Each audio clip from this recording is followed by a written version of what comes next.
যে একই বাবার ছেলে একই বাবার মেয়ে সম্পদ ভাগের ক্ষেত্রে এমন কেন? তো শয়তান একটা স্লোগান বানাইছে, এই এই এই শরীয়ত বিরোধী বিষয়টাকে বন্টনটাকে বাজারজাত করার জন্য শয়তান একটা স্লোগান বানাইছে। সেই স্লোগানের নাম হচ্ছে সমান অধিকার। কি নাম? সমান অধিকার। খুব খাইছে, খুব চিল্লায় সমান অধিকার বইলা। আরে আপনারা অবাক হবেন, কিছু নেককার মানুষেরও মাথা গোলায় গেছে। আমার এক মুসল্লি একদিন আমার কয় কি ভাইজা, হুজুর যাই বলেন এই বিধানটা না আমার কাছে কেমন কেমন জানি লাগে। আমি বলি আপনার ইমানটা লয়েও আমার কেমন কেমন জানি লাগে। কারণ কোরআনের কথা সূরা আহজাবে আসছে, মা কানা লিমুমিনিন ওয়ালা মুমিনাহ ইযা কাদাল্লাহু ওয়া রাসূলুহু আমরা আন ইয়াকুনা লাহুমুল খিয়ারাতু মিন আমরিহিম। আল্লাহ আল্লাহর রাসূলের বিধান আসার পর কোনো কেমন কেমন নাই। আল্লাহ যা বলেছেন যেভাবে বলেছেন ওইভাবেই করার নাম ইসলাম। কিন্তু আপনাকেও যদি কেমন কেমন লাগে তাইলে এটা একটু খোলাসা করা দরকার, একটু পরিষ্কার করি। আমি সময় একটু দিতেছি। ধরেন আমাদের আশরাফি ভাই তার মাদ্রাসার বাজার করাবে। কি করাবে? বাজার করাবে। এখন ম্যানেজারকে জিজ্ঞেস করতেছে, হুজুর কত লাগবে আজকে? বলে 5,000 টাকা। খুইল্লা দিছে 5,000।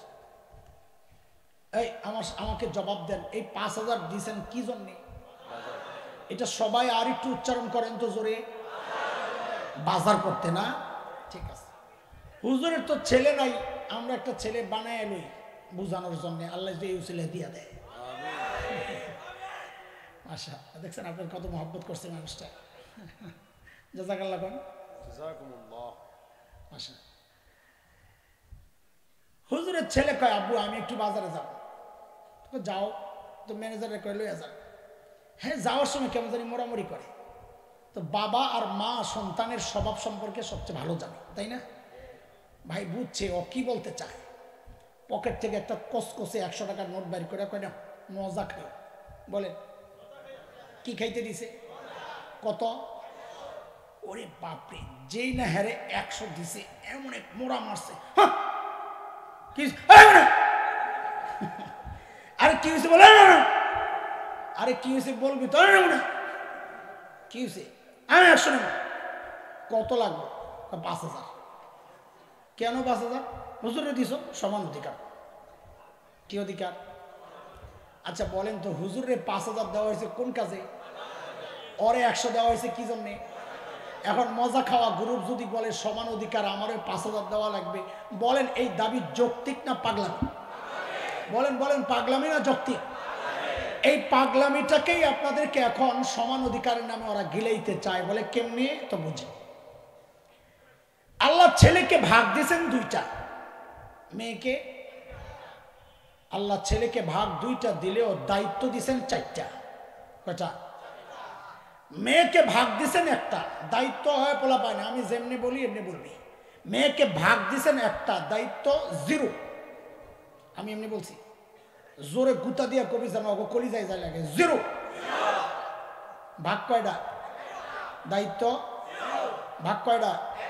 দায়িত্ব। সাবাস। ছেলেরে ভাগ দিয়েছেন কয়টা? 2টা, দায়িত্ব। বলে কেমনি? ও ছেলে, তুমি যদি স্বামী হও তো স্ত্রীর ভরণ পোষণের দায়িত্ব তুমি স্বামীর। ও ছেলে, তুমি যদি বাবা হও কন্যার ভরণ পোষণের দায়িত্ব তুমি বাবার। ও ছেলে, তুমি যদি সন্তান হও মায়ের ভরণ পোষণের দায়িত্ব তুমি সন্তানের। ও ছেলে, তুমি যদি ভাই হও বোনের ভরণ পোষণের দায়িত্ব তুমি ভাইয়ের। বলেন ভাগ কয়টা? দায়িত্ব। ওরে এই 2 ভাগ দেওয়া হয়েছে ওই 4 গ্রুপে বাজার করে খাওয়াইতে। বলেন কি করে খাওয়াইতে? আরে জোরে বলেন কি করে খাওয়াইতে? এবার আসেন এই পাশে, মেয়েরে ভাগ দিয়েছেন কয়টা? দায়িত্ব। বলে 0 কেমনে? ও মেয়ে, তুমি যদি স্ত্রী হও তো তোমার ভরণ পোষণের দায়িত্ব তোমার স্বামীর। ও মেয়ে, তুমি যদি মা হও তো তোমার ভরণ পোষণের দায়িত্ব তোমার সন্তানের। ও মেয়ে, তুমি যদি কন্যা হও তোমার ভরণ পোষণের দায়িত্ব তোমার বাবার। ও মেয়ে, তুমি যদি বোন হও তোমার ভরণ পোষণের দায়িত্ব তোমার ভাইয়ের। বলেন ভাগ কয়টা? দায়িত্ব। বলে দায়িত্ব যদি 0 হয় তো ভাগ কি জন্য দেওয়া হইলো? বলে মজা খাইতে। বলেন আরে ঠিক না, বলেন না কি জন্যে? কি জন্যে? ছেলের 2 ভাগ দেওয়া হয়েছে কি জন্যে? বাজার করতে। বলেন না কি জন্যে? মেয়েরে এক ভাগ দেওয়া হয়েছে কি জন্যে? এখন এই মজা খাওয়া গ্রুপ যদি কয় আমারও ডবল দেওয়ার লাগবে, সমান অধিকার, এই দাবিটা যৌক্তিক না? হুজুরের বাচ্চার মতো পাগলামি। এই পাগলামি ওরা আপনাদেরকে সমান অধিকারের নামে গিলাইতে চাইছিল, পারে নাই। কেন? কোরআনের স্পষ্ট কথা, লিযাকারি মিসলু হাযিল উনসায়াইন। আলেমরা ব্যাখ্যা দেন, বুঝান, যুক্তি দিয়া বুঝাইয়া দেন। ওরা দেখছে কারবার তো হইব না, শয়তান কয় রাখ, অপেক্ষা কর, আমি পোটলাটা পাল্টাই আই। নতুন পোটলা লয়ে আইছে, নাম হইল ট্রান্সজেন্ডার। ভিতরে কি সমান অধিকারের বিষ, ভিতরে কি সমান অধিকারের ওই স্লোগান নামক পেশা দোয়া উঠতেছে, মনে আছে তো? বলে কেমনি হুজুর, কেমনি সমান অধিকার এখানে বাস্তবায়ন করতে চাই, একটু বুঝাইয়া দেন তো। বুঝেন, পোটলা চিত্তুইতেছি। বাবার এক ছেলে এক মেয়ে, ভাগ হওয়ার কথা 3টা, ছেলে 2 মেয়ে। ওই নারীবাদী ট্রান্সজেন্ডারবাদীরা আস্তে করে এই মেয়েরা কয়, এই তোরে তোর বাপের সম্পদ সমান সমান দেয় নাই? কয় না। কয় নিতে চাস? তুই ক, আমার কেমন কেমন জানি লাগে। কেমন কেমন লাগে মানে? কয় ছেলে ছেলে লাগে। তো যদি আইন হয়ে যায়, দেখেন কত ভয়ঙ্কর দিক, যদি আইন হয়ে যায়, আইন বলবে সে আর মেয়ে নাই, সে ছেলে। এখন বাবার সম্পদ কিন্তু আপনি চাইলে আর 3 ভাগ করতে পারবেন না, আইন আপনাকে ধরবে। বলে না, সেও ছেলে সেও ছেলে, তুমি 3 ভাগ কেন করবা? 2 ভাগ করে ছেলের অর্ধেক দাও, মেয়ের অর্ধেক দাও। ওরা আগে এটা চেষ্টা করছিল সমান অধিকারের স্লোগান দিয়া, না পাইরা পোটলা পাল্টাইয়া এখন আপনার সামনে নতুন করে পেশ করছে নতুন প্যাকেটের নাম ট্রান্সজেন্ডার। কিভাবে বুঝাবো আপনাদেরকে? এমন পোটলার অভাব নাই, আমি বসে বসে যে খালি পোটলা ছিঁড়ি রাখছে সবে। কিন্তু আমি এত কথাটা আসলে বলার জন্য এটা ওঠাই নাই, আমার আলোচনা তো ভিন্ন কথা ছিল। আমাদের মৌলিক কিছু ভুল নিয়ে কথা বলছিলাম। আমি শেষ একটা মৌলিক ভুল নিয়ে বলে শেষ করব, সেটা হচ্ছে আমাদের মেহনতের ভুল। মেহনত করার দরকার কলবে, মেহনত করতেছি কোথায়? বস্তুতে। আমাদের আরেকটা মেহনতের মৌলিক ভুল বুঝাইয়া শেষ করতেছি, একটু ধৈর্য হবে না ইনশাআল্লাহ? মাশাআল্লাহ। দেখেন আমার টুপিটা সাদা, কালা না লাল? সাদা। দাড়িগুলা সাদা না কালা? লাল। মাশাআল্লাহ। তো দেখতেছেন আপনারা। আচ্ছা, আমিও কি আপনাকে এই দেখতেছি? কথা বলেন না, কানা হুজুর বসাইছে?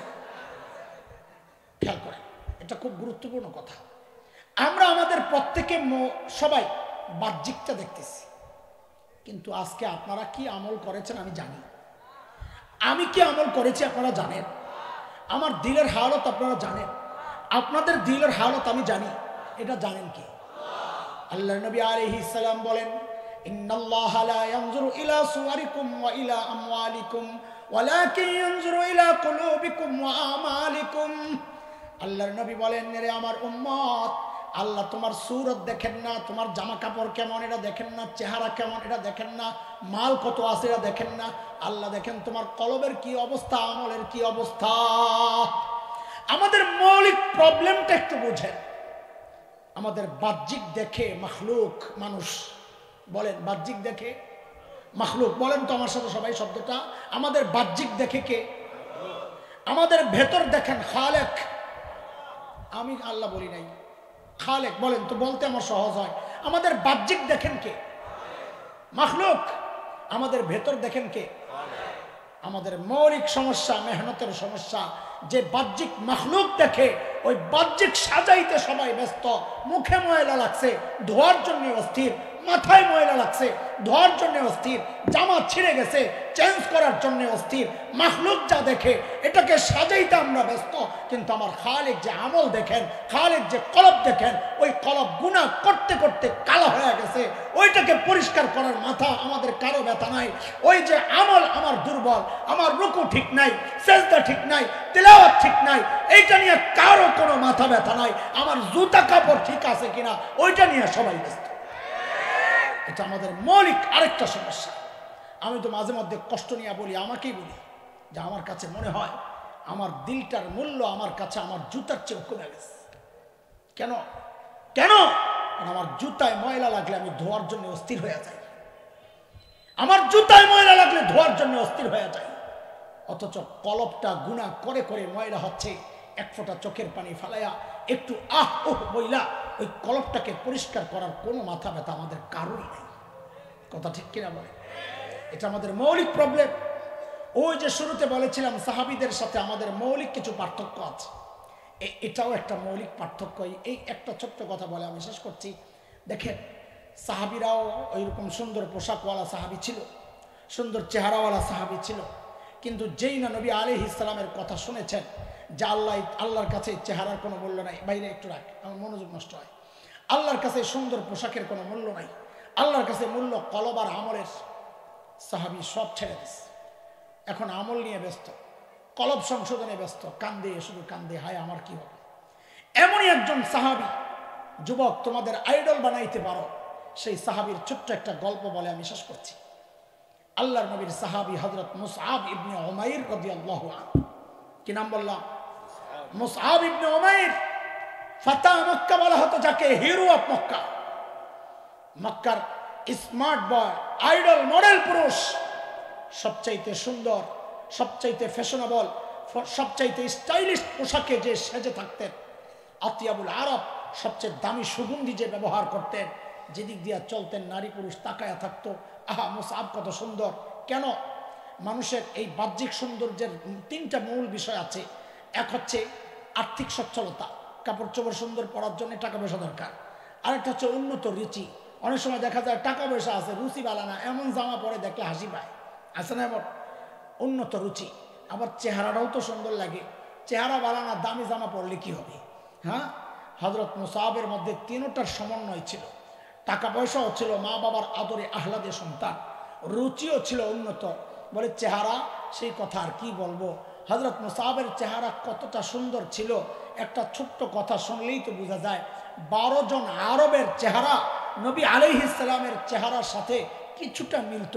যেমন হযরত জাফর ইবনে আবি তালিব সম্পর্কে নবী নিজেই বলেছেন, জাফরের চেহারাও মিলে আমার সাথে, চরিত্রও মিলে আমার সাথে। এমন 12 জন আরবের চেহারা নবীর চেহারার সাথে মিলত। তার মধ্যে হযরত মুসআব ইবনে উমাইরও একজন। মুসআব কত সুন্দর ছিলেন বুঝার জন্য তো এটাই যথেষ্ট, মুসআবের চেহারা নবীর চেহারার সাথে মিলত। সেই মুসআব যখন ইসলাম কবুল করলেন, সব ছাড়ছে। আরে ছাড়ি তো আমরাও মাঝে মধ্যে, কিন্তু মুসআবের ছাড়াটা দেখেন কতটা বেকুল হয়েছে দিল আর আমলের প্রতি, বাহ্যিক কতটা ছাড়ছে। হিজরত করে যখন মদিনায় চলে গেছে, নবী আলাইহিস সালামের আগেই গেছেন মুসআব, 12তম বর্ষে নবুয়তের। আমি হিস্টোরির দিকে যাচ্ছি না, দেরি হয়ে যাক। উহুদের যুদ্ধ শুরু হয়ে গেছে, মুসলমানদের ঝান্ডা তুলে দিয়েছেন মুসআব ইবনে উমাইরের হাতে নবী। হ্যাঁ, আরও কিছু সাহাবীর হাতেও ছিল, যেমন আনসারি সাহাবী উসাইদ ইবনে হুযাইর, আনসারি নেতা সাদ ইবনে মুআজ রাদিয়াল্লাহু, আউস গোত্রের নেতা সাদ ইবনে মুআজের চাচাতো ভাই উসাইদ ইবনে হুযাইর, তার হাতেও ছিল ঝান্ডা। লড়াই চলছে, মুসলমান জয়ী হয়ে গেছে। কাফেররা পালাইতেছিল, কিন্তু কিছু ভুলের কারণে কাফেরদের পক্ষে যুদ্ধ করতে আসা চৌকস সেনাপতি খালিদ ইবনে ওয়ালিদের চৌকস নেতৃত্ব আর বুদ্ধিমত্তার কারণে জয় হয়ে যাওয়া যুদ্ধ আবার পরাজয় পাল্টায় গেছে। মুসলমান এমন কচু কাটা হয়েছে, পুরা ওদের মাঠ রক্তে লাল, লাশ আর লাশ, লাশ আর লাশ। এত লাশ মুসলমান কোনোদিন দেখে নাই। আরে বদরের যুদ্ধেও তো শহীদ হয়েছে মাত্র 14 জন, 8 জন আনসারি সাহাবী, 6 জন মুহাজির সাহাবী, আর এখানে 70টা লাশ পড়ে আছে। হযরত হামজার মতো সাহাবী পড়ে আছে। ওই ঝান্ডাওয়ালা মুসআব ইবনে উমাইর, সেই হিরো অফ মক্কা, মুসআবও পড়ে আছে, শহীদ হয়ে গেছে। নবী আলাইহিস সালাম লাশগুলো একত্রিত করতে বলছেন, দাফন করতে হবে। এখন মুসলমানদের মনোবল ভাঙ্গা, হাত চলে না, পাও চলে না, এত কবর কে খোদাই করবে? এখন হাত চলে না কেন, পাও চলে না কেন?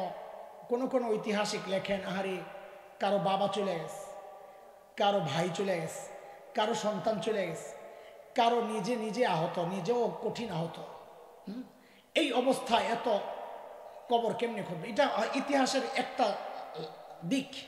কিন্তু আমি সাহাবী যতটুকু চিনেছি, আমার পর্যবেক্ষণ হচ্ছে সাহাবীদের মনোবল ভাঙ্গার কারণ একটাও না। ওদের মনোবল ভাঙ্গার কারণ হচ্ছে এই পাগলগুলা যখন যায়া দেখছে, আহারে প্রিয় হাবিব সাল্লাল্লাহু আলাইহি ওয়াসাল্লামের চেহারাটা রক্তাক্ত। আমাদের মতো এই নকল আশেকরা এই কথাগুলো যখন পড়াই, তখনই তো চোখের পানি রাখতে পারি না। আর ওই আসল আশেকদের অবস্থাটা কি হয়েছে, আল্লাহর হাবিবের এই রক্তাক্ত চেহারা দেখে ওদের দিনের অবস্থাটা কিছু।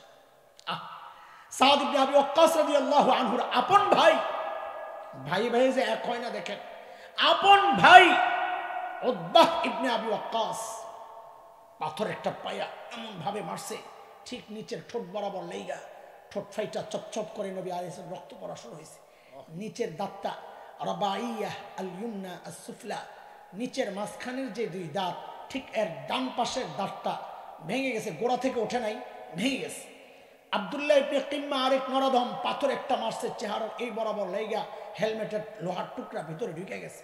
আব্দুল্লাহ ইবনে শিহাব জুহরি আরেক নরদমের পাথরের আঘাতে আল্লাহর হাবিবের কপাল ফাইটা চকচক করে রক্ত পড়তেছে পুরা শরীর লাল।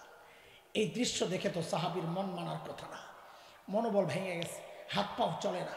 নবী আলাইহিস সালাম একটু সহজ করে দিলেন, একটা কাজ করো, এক কবরে দুইজনকে দাফন করো। এক কবরে কয়জন? তাহলে কবর অর্ধেক কমে গেল, কষ্ট কমে যাবে। আর আপনারা তো, আপনাদের জানা থাকার কথা, শহীদকে দাফন করার কিছু ব্যতিক্রম নিয়ম আছে। যেমন গোসল ছাড়া দাফন দিতে হয়, মৃত্যুর কষ্ট নাই। এই শাহাদাতের প্রত্যাশী যুবকরা শুনতে চাও কেনা কথা বল, কেন শহীদে মৃত্যুর কষ্ট নাই? শহীদ দেখছেন যখন দুনিয়া থেকে বিদায় নেয়, দেখবেন একটা মুস্কি হাসি মুখ ঠোঁটে লেগে আছে। কদিন আগে গাজার এক শহীদ দেখছি, আমার কাছে আছে, ও ঘুমায় রয়েছে, ঘুমায় না, চোখ বন্ধ, হাসতেছে আর কার সাথে কথা বলতে বলতে দুনিয়া থেকে বিদায় আছে। কিরে ভাই, এই কাটাকাটি হইলো, ব্যথা পায় না, পাবে কোত্থেকা বুঝেন একটু। মিশরের মেয়েরা হযরত ইউসুফ আলাইহিস সালামের সৌন্দর্যে পাগল হয়ে হাত কাটছিল, জানেন তো গল্প না? কোরআনে আসছে সূরা ইউসুফে, ওয়াকাত্তানা আইদিয়াহুম ওয়াকুলনা হাশা লিল্লাহ মা হাযা বাশারা ইন হাযা ইল্লা মালাকুন কারীম। হাত কাটে আর বলে এরা মানুষ না, মানুষ আবার এত সুন্দর হয় নাকি? এরা সম্মানিত ফেরেশতা। ও দোস্ত, আমি একটু ছোট্ট করে কথা জিজ্ঞেস করি, এই যে হাত কাটে ব্যথা পায় না? পায় তো, কাটতেছে, তাকায় রয়েছে কেন? সুন্দর যে পাগল হয়েছে। আর আমরা বাংলায় একটা কথা বলি, পাগলের বিষ নাই, বলি না? কি নাই পাগলের? ওরাও হযরত ইউসুফের সৌন্দর্যে পাগল হয়েছে যে বিষ নাই, কাটে, খবর নাই। কিন্তু বিষয়টা না, একটা কথা জিজ্ঞেস করি, এই যে তাকায় রয়েছে, হযরত ইউসুফ কি তাকাইছিলেন ওদের দিকে? এক পক্ষের দৃষ্টি না। কেন? হযরত ইউসুফ নবী, কোন নবী নবুয়তের আগেও গুনাহ করেন নাই, পরেও গুনাহ করেন নাই। হযরত ইউসুফ সম্পর্কে আল্লাহ আলাদা করে বলেছেন, সূরা ইউসুফ আয়াত 24, আল্লাহ বলেন, কাযালিকা লিনাসরিফা আনহু সুআ ওয়াল ফাহশা, আমি ইউসুফকে অন্যায় অশ্লীল কাজ থেকে বাঁচাইয়া দিয়েছি। হযরত ইউসুফ কি করেন নাই? কথা বলেন না, কি করেন নাই? তাহলে দৃষ্টি ছিল কয় পক্ষের? কয় পক্ষের? জোরে কন, সবাই কন, কয় পক্ষের? বৈধ না অবৈধ? আরো জোরে আবার বলেন, দৃষ্টি কয় পক্ষের? বৈধ না অবৈধ? অবৈধ দৃষ্টি এক পক্ষের, হাত কাটে, খবর নাই। শহীদ যখন দুনিয়া থেকে বিদায় নেয়, কেন এত কিছুর পরেও হাসে? কারণ হইল ওখানে অবৈধ দৃষ্টি এক পক্ষের, খবর নাই। শহীদ বিদায় নেয় তো খবর থাকবে কোত্থেকে? বলে কেন? সেখানে পক্ষ একটা থাকে না, তিনটা হয়ে যায়। শহীদ ডাকতে থাকে, হুরগিলমান ওকে ডাকতেছে, ওয়েলকাম প্রিয়, জলদি আসো।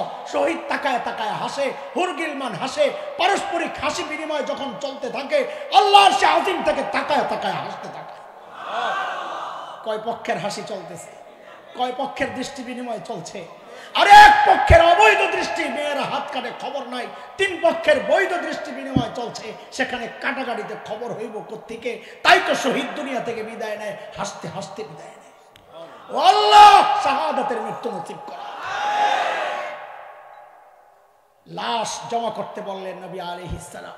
আমি যে হাদিসটা শোনাচ্ছি বুখারীর বর্ণনা, দুইজন সাহাবী বর্ণনা করেছেন, হযরত খাব্বাব ইবনুল আরিত, আরেকজন হযরত আব্দুর রহমান ইবনে আউফ রাদিয়াল্লাহু আনহু। হযরত আব্দুর রহমান ইবনে আউফের হাদিস হচ্ছে 4045 নম্বর হাদিস। হযরত আব্দুর রহমান বলেন, লম্বা হাদিস, আমি ওদিকে যাচ্ছি না, বলে যখন মুসআবের লাশটা আনছি জমা দাফন করতে, হয় যুবকরা খেয়াল কর, মুসআবের লাশ যখন আনছি দাফন করতে, এখন যেহেতু তার শরীরের কাপড় দিয়েই কাফন পরাইতে হবে, বলে মুসআবের শরীরের সাথে আছে মাত্র ছোট্ট একটা চাদরের টুকরা। যা দিয়া কোনো রকমের সতর ঢাইকা রাখছে। কোন মুসাহাবের কথা শোনাইতেছি? Smart boy hero of Mecca মুসাহাবের কথা। এখনের হাল দেখো, ছোট্ট একটা টুকরা। হযরত আব্দুর রহমান ইবনে আউফ ওই কাপড়টা কতটা ছোট বুঝাইতে গিয়া বলতেছেন, বুখারীতে আসছে বর্ণনা, আল্লাহু আকবার। হযরত আব্দুর রহমান ইবনে আউফ বলেন, ইন গুত্তিয়া বিহা রাসু বাদাত রিজলাহ ওয়া ইন গুত্তিয়া বিহা রিজলাহ বাদা রাসু।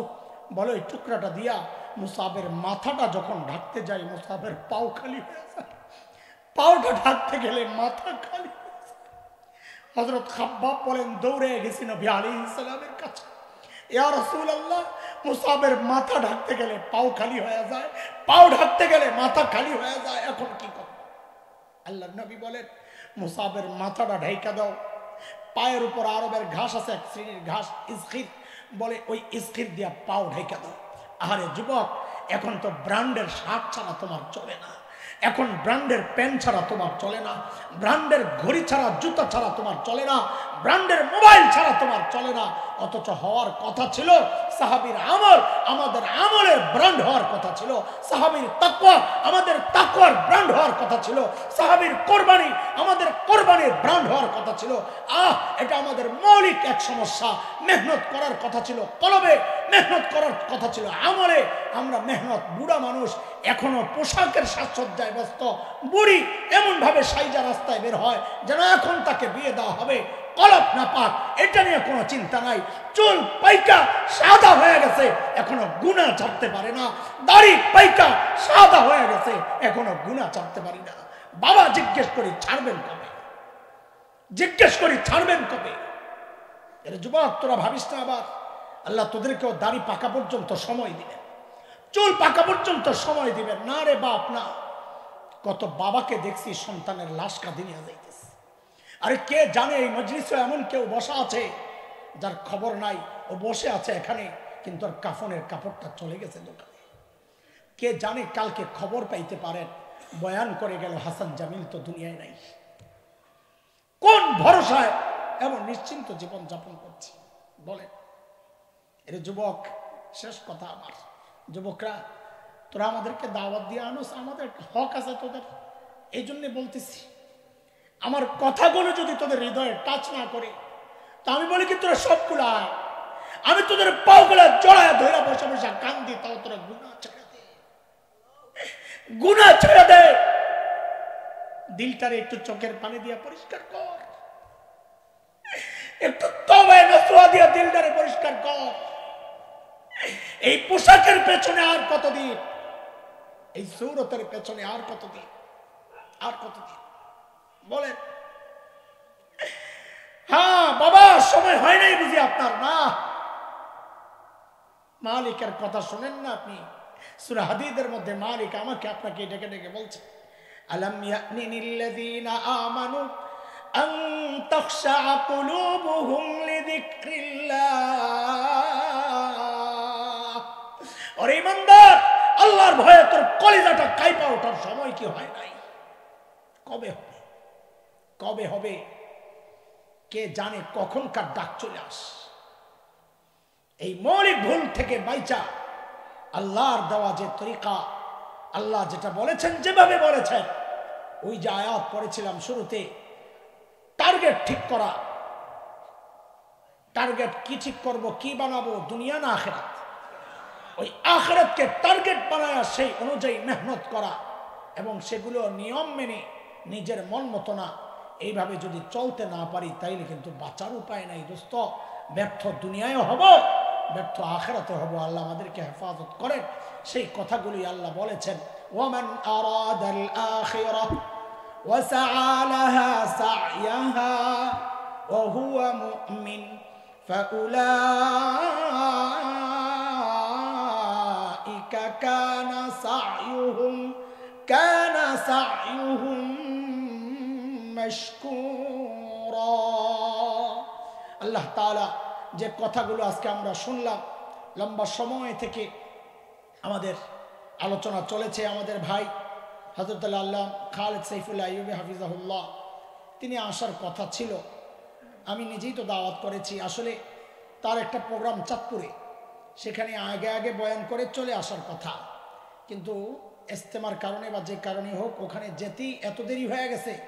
তো জানাইছে যে দোস্ত আইসা মজলিস নষ্ট হবে আমার অপেক্ষায়, আপনারা শেষ করে দেন, আল্লাহ বাঁচায় রাখলে ইনশাল্লাহ ভবিষ্যতে দেখা যাবে ইনশাআল্লাহ। তো এই জন্যে তিনি অপারগতা মাযরাত পেশ করেছেন। ইনশাআল্লাহ আমরা আপাতত আজকে এই পর্যন্ত আমরা শেষ করছি। আল্লাহ চাহে তো আবারও আপনাদের সাথে আমাদের দেখা হবে। আরেকজনকেও দাওয়াত করা হয়েছিল, যদিও পোস্টারে নাম নাই, হযরত মাওলানা আব্দুল বাসেত খান হাফিজাহুল্লাহ। তিনি আপনারা অনেকেই জানেন, সাম্প্রতিককালে তিনি ভয়ঙ্কর সড়ক দুর্ঘটনায় পায়ের 4টা আঙ্গুল হারায় ফেলছেন। তো এই জন্য তিনি আজকে এই মজলিসে নাই। তো আমরা দোয়া চাই ভাইয়ের জন্য, আল্লাহ যেন আমার এই ভাইকে লম্বা নেক হায়াত দান করেন, সুস্থ করে দেন। দোয়া চাই আমাদের বন্দী ভাইদের জন্য, আল্লাহ সমস্ত বন্দী ভাইদের মুক্তির ব্যবস্থা করে দেন, সংশ্লিষ্টদের দিল নরম করে দেন আল্লাহ তাআলা। সুবহানাল্লাহি ওয়া বিহামদি, সুবহানাকাল্লাহুম্মা বিহামদিক, আশহাদু আল্লা ইলাহা ইল্লা আনতা আস্তাগফিরুকা ওয়া আতুবু ইলাইক।